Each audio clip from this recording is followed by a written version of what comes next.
प्यारे दोस्तों, आज हम आपको वाकया सुनाने जा रहे हैं। एक ऐसे बदबख्त और बदनसीब बेटे का, जब उसने अपनी मां को रोजे की हालत में मार दिया, तो फिर उसके बेटे का अंजाम क्या हुआ। इस वाक्य को जानने के लिए हमारे साथ रहिएगा। प्यारे दोस्तों, शहर बगदाद में फातिमा नाम की एक औरत रहती थी। उसकी दुनिया तब हिल गई जब उसके शौहर का अचानक इंतकाल हो गया। लेकिन उस गम के अंधेरे में अल्लाह ने उसे एक रोशनी दी, उसके बेटे का जन्म। क्योंकि फातिमा उस वक्त हामिया थी, और जैसे ही बेटे की किलकारी गूंजी, उसने महसूस किया जैसे अल्लाह ने उसके शौहर का बदल उसे बेटे की सरत में दिया हो। फातिमा की दुनिया अब सिर्फ उसके बेटे के इर्द गिर्द सिमट गई थी। वह उसे अपनी जान से बढ़कर चाहती थी। शहर के इंतकाल के बाद फातिमा ने मेहनत मजदूरी करनी शुरू कर दी। सुबह से शाम तक दूसरों के घरों में काम करती और बाकी का वक्त इबादत में गुजारती, लेकिन अपनी थकान और परेशानी को कभी बेटे पर जाहिर नहीं होने देती। वह हर वक्त कोशिश करती कि उसका बेटा इस्लामी अंदाज में पले बढ़े। शुरुआत में सब ठीक था। बेटा उसका हर हुक्म मानता और मां की बातों को बड़े ध्यान से सुनता। फातिमा के लिए सबसे बड़ी खुशी तब होती जब उसका बेटा उसके साथ रोजा रखता, सहरी करता और अफ्ताह में उसके साथ बैठता। वह बचपन से ही नमाज पढ़ता, रोजे रखता और कुरान की तिलावत करता था। फातिमा को फख्र होता कि उसने अपने बेटे को सही राह पर चलना सिखाया है। लेकिन वक्त के साथ चीजें बदलने लगी। बेटा अब बड़ा हो रहा था और उसकी मासूमियत कहीं खोने लगी थी। उसने बाहर दोस्तों का साथ करना शुरू कर दिया। ये वह दोस्त थे जो उसकी मां की आंखों में खटक थे। फातिमा को लगता था कि यह लड़के उसके बेटे को बिगाड़ देंगे। धीरे धीरे वही हुआ जिसका डर फातिमा को था। बेटा अब रात रात भर घर से बाहर रहने लगा। जो बेटा पहले 5 वक्त की नमाज पढ़ता था, अब उसे नमाज की फिक्र ही नहीं रहती। रोजे रखने और इबादत करने वाला लड़का अब नशे का आदी बन चुका था। मां उसे समझाने की कोशिश करती, मगर वह कहता, अम्मी आप अपना अमल देखो, मेरे पीछे क्यों पड़ी हो? मैं जैसा हूं वैसे ही ठीक हूं। फातिमा का दिल टूट जाता। उसने खुद को संभालने की कोशिश की, लेकिन उसकी ममता बार बार उसे उसके बेटे के लिए रोने पर मजबूर कर देती। वह तन्हाई में बैठकर अल्लाह से दुआ करती, या अल्लाह मेरे बेटे को सही रास्ता दिखा दे, मैं तो सब कुछ हार चुकी हूं। रमजान का महीना आया तो फातिमा ने सोचा कि शायद यह पाक महीना उसके बेटे को बदलने का मौका देगा। उसने रोजे रखे और बेटे को भी सहरी के लिए जगाया, मगर बेटे ने साफ मना कर दिया। फातिमा ने कहा, बेटा जब तुम छोटे थे तो मेरे साथ रोजा रखते थे, अब जब तुम्हारे लिए यह फर्ज हो चुका है तो क्यों नहीं रख रहे? लेकिन बेटा कहता, अम्मी आप अपना काम करो, मुझे यह सब करने का कोई शौक नहीं। फातिमा की हालत दिन बदन बिगड़ रही थी। बेटे की बेरुखी और लापरवाही ने उसे अंदर से तोड़ दिया था। बेटे ने अब अपनी मां के पैसों को भी फिजूल खर्च करना शुरू कर दिया। वह जो दिन भर मेहनत करती, उसकी कमाई को बेटा ऐसे उड़ा देता जैसे उसे मुफ्त में मिला हो। एक दिन उसकी पड़ोसन ने उसे मशवरा दिया, फातिमा क्यों ना तुम अपने बेटे की शादी कर दो, शायद बीवी के आने से वह बदल जाए। शादी से उसे जिम्मेदारी का एहसास होगा। फातिमा के दिल को यह बात छू गई। उसे लगा कि शायद यही उसकी आखिरी उम्मीद है। उसने सोचा, शादी हो जाएगी तो मेरा बेटा घर बसाने लगेगा, बीवी उसे समझाएगी और सही रास्ते पर लाएगी।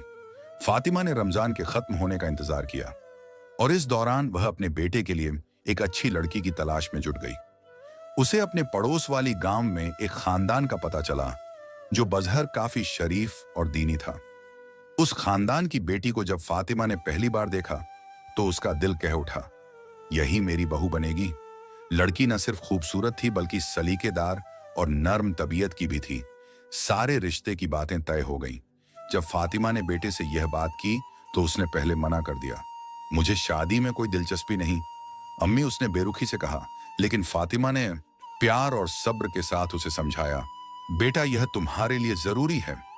यह लड़की तुम्हारी जिंदगी में खुशियां लाएगी और तुम्हारा घर बस जाएगा।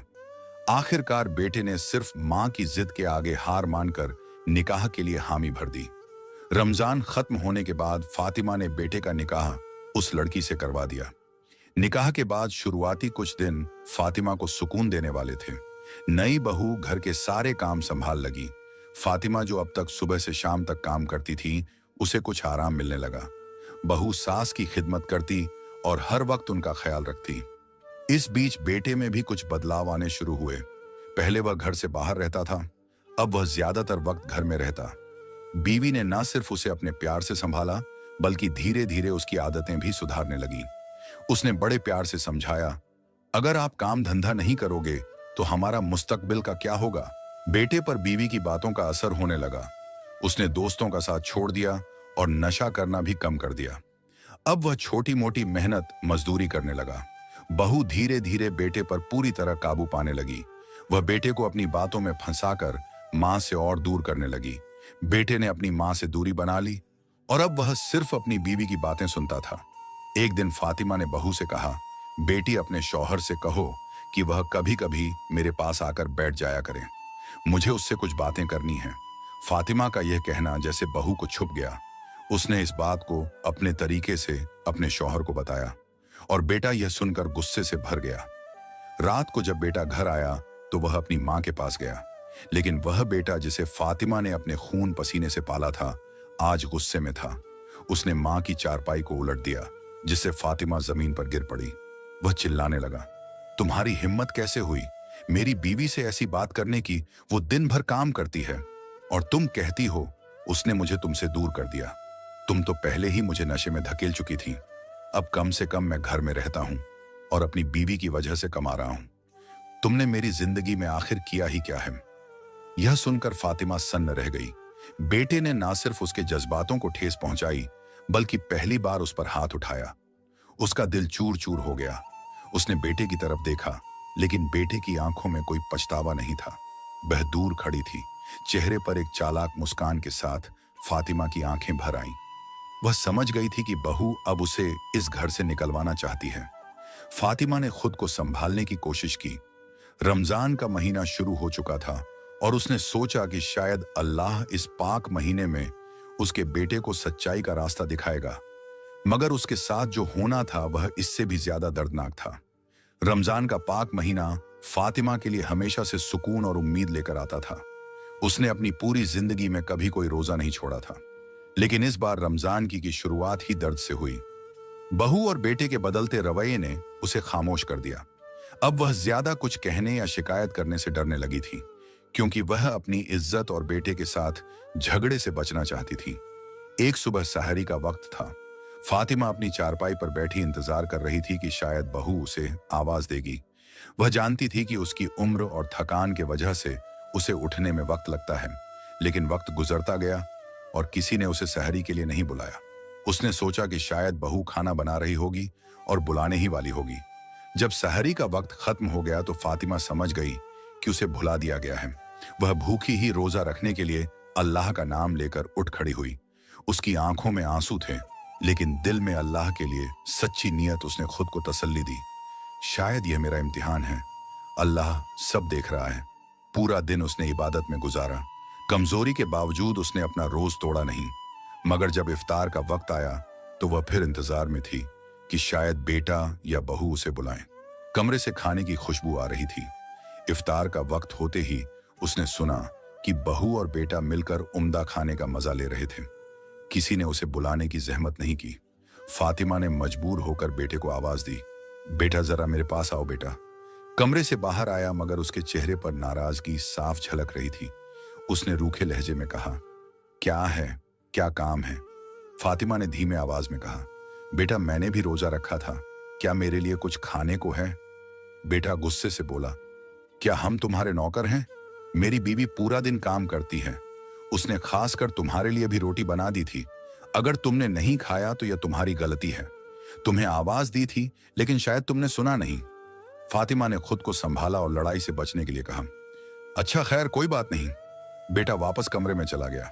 बहू ने सिर तक चादर खींच ली और सोने का नाटक करने लगी।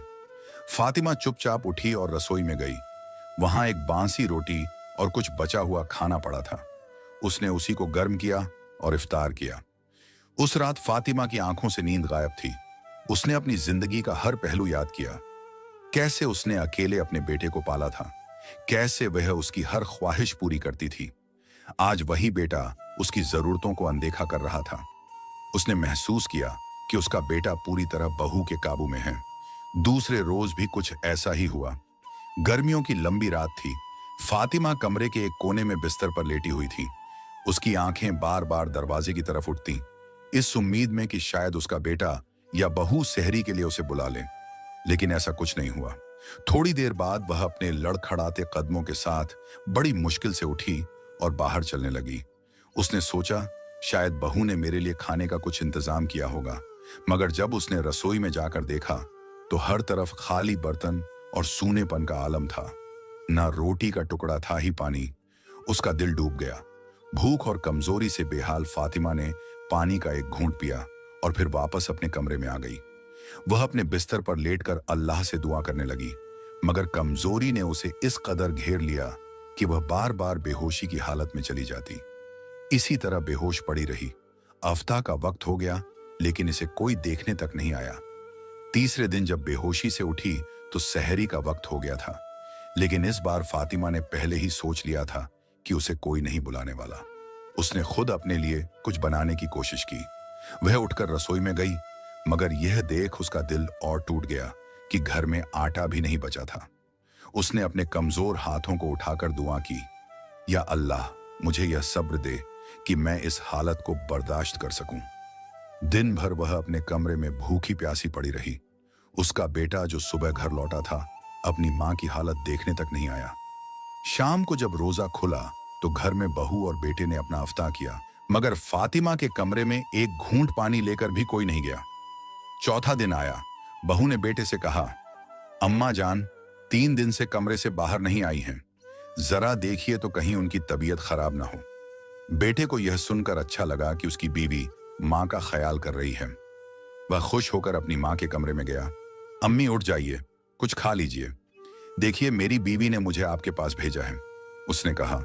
लेकिन जब उसने अपनी मां को हिलाने की कोशिश की तो फातिमा के जिस्म में कोई हरकत नहीं थी। उसकी सांसें थम चुकी थी। बेटे ने नहीं थी, उसकी सांसें थम चुकी थी। बेटे ने आवाज लगाई, अम्मी अम्मी, लेकिन कमरे में सिर्फ सन्नाटा गूंज रहा था। उसने घबराकर अपनी बीवी को बुलाया। दोनों के चेहरे पर घबराहट थी, लेकिन बहू के दिल में एक अजीब सा सुकून था। उसने मन ही मन सोचा, चलो अच्छा हुआ अब इस बुढ़िया से पीछा छूट गया। हर वक्त नसीहत देती रहती थी। लेकिन बहू ने अपने चेहरे पर झूठी चिंता की लकीरें खींच ली और आंसू बहाने का नाटक करते हुए कहा, अम्मा जान आप इतनी खामोशी से हमें छोड़कर चली गई। बेटा पूरी तरह टूट चुका था। उसे एहसास हुआ कि उसने अपनी मां के साथ कितनी बेपरवाही और बेरुखी दिखाई थी। उसका दिल तड़प उठा। वह अपने गुनाहों के बोझ से दब गया। फातिमा की मौत के बाद घर में मातम छा गया। बेटा जो कभी अपनी मां की ओर ध्यान नहीं देता था, अब उसकी यादों में डूबा रहने लगा। उसे हर वह पल याद आने लगा जब उसकी मां ने भूखी प्यासी रहकर उसकी खिदमत की थी। जब वह बीमार पड़ता तो मां रातों की नींदें कुर्बान कर देती थी, और अब वही मां उसकी लापरवाही की वजह से इस दुनिया से भूखी प्यासी चली गई। रात को सोते वक्त भी उसे चैन नहीं आता। हर बार अपनी मां का चेहरा उसकी आंखों के सामने आ जाता। वह बिस्तर पर करवटें बदलता और खुद से कहता, मैंने अपनी मां के साथ कितना गलत किया। अगर मैंने उनकी देखभाल की होती तो वह आज जिंदा होती। मां के इंतकाल के कुछ दिनों बाद उसकी बीवी ने एक दिन कहा, देखिए आप बहुत परेशान रहते हैं, लेकिन अब हमें आगे बढ़ना चाहिए। आपकी मां अल्लाह के पास चली गई, उनके लिए दुआ कीजिए और अपनी जिंदगी बेहतर बनाने की कोशिश कीजिए। ये बात सुनकर बेटा थोड़ा संभला।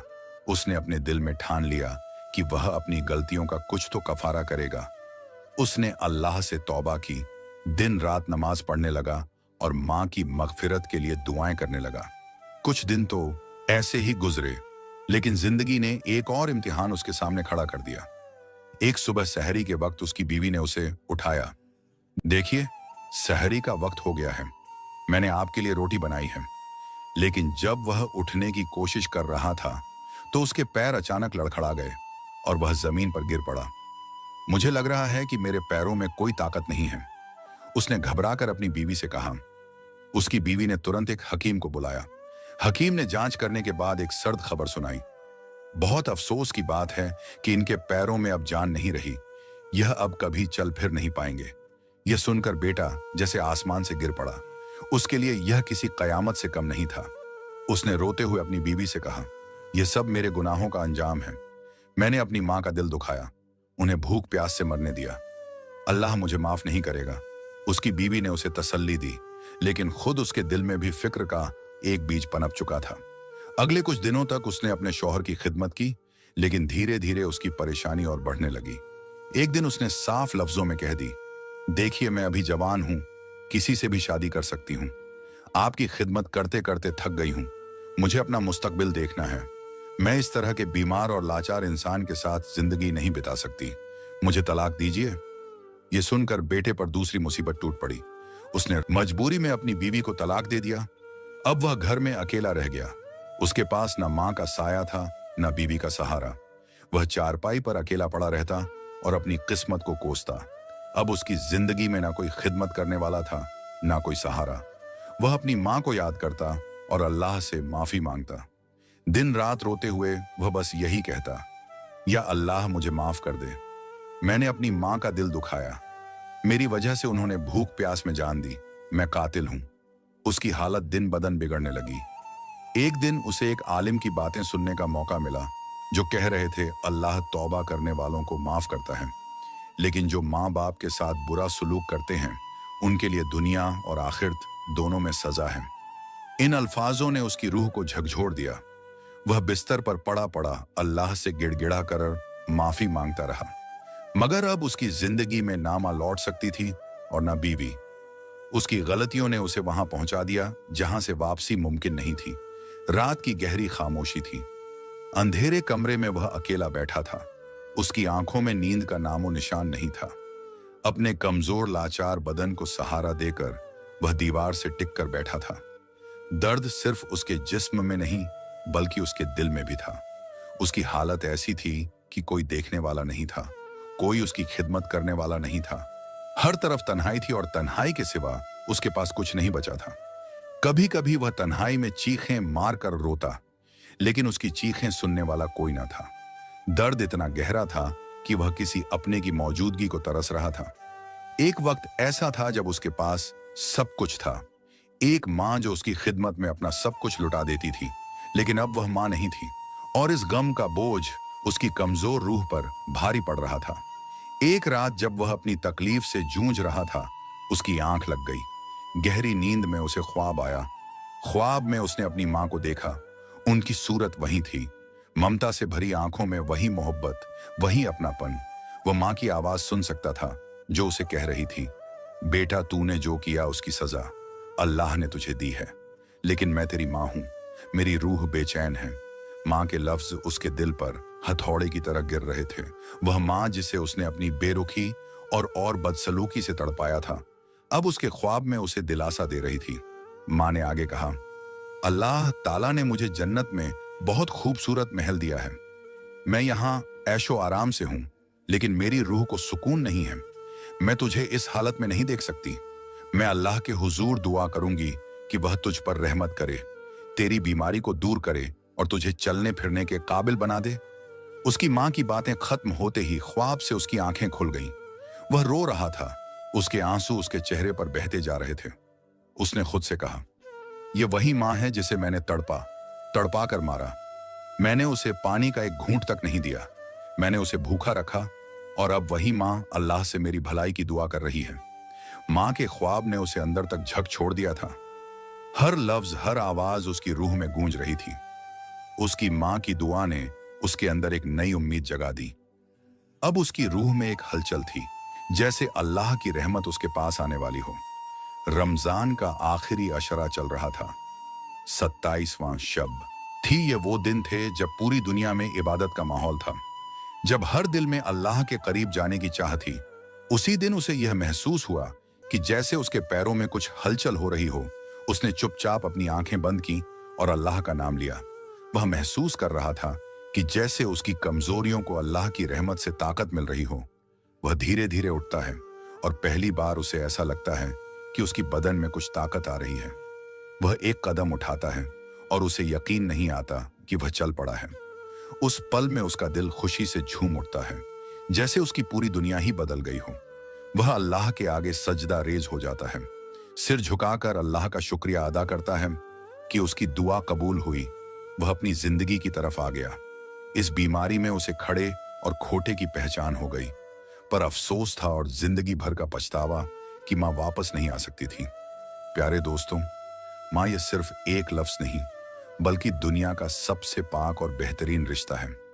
माँ वह है जो अपने बच्चों के लिए हमेशा बेहतरीन सोचती है। दुनिया में हर इंसान से गलती हो सकती है, लेकिन माँ वह कभी अपने बच्चों के खिलाफ सोच भी नहीं सकती। प्यार क्या होता है, माँ का दर्द क्या होता है, ये उन बच्चों से पूछिए जिनकी माँ इस दुनिया से रुखसत हो गई। बच्चे को छोटी सी चोट लग जाए तो सबसे पहले माँ का दिल तड़पता है, लेकिन अफसोस बड़े होकर हम उसी माँ को तकलीफ देते हैं। क्या हमने कभी सोचा कि क्यों बचपन में माँ का प्यार देखिए, सबसे पहले बच्चे खाना खाते हैं और जब उनका पेट भर जाता है तो वही झूठा खाना माँ खुद खा लेती है। क्या कोई और ऐसा कर सकता है? नहीं, सिर्फ माँ। फिर भी बड़े होकर हम उन्हें बातें सुनाते हैं, उन्हें नजरअंदाज करते हैं और कभी कभी तो अपने माँ बाप को अकेला छोड़ देते हैं। प्यारे दोस्तों, माँ जब अल्लाह के सामने दामन फैलती है तो वह सिर्फ अपने बच्चों के लिए मांगती है, अपने लिए कुछ भी नहीं। माँ का हक अदा करना नामुमकिन है। वह मरते वक्त भी अपने बच्चों को दुआएं देकर जाती है, लेकिन जब वही माँ बूढ़ी हो जाती है तो हम क्यों उन्हें अकेला छोड़ देते हैं? ये सोचने की बात है। अल्लाह पाक से हमारी दुआ है, या अल्लाह हमें अपने माँ बाप की खिदमत करने की तौफीक अता फरमा, और जिनके माँ बाप इस दुनिया से चले गए हैं उन्हें जन्नतुल फिरदौस में आला मुकाम अता फरमा। आमीन। इस पैगाम को आगे बढ़ाइए, शायद आपकी एक कोशिश किसी के दिल को छू जाए और यह सदका जारिया गी दे।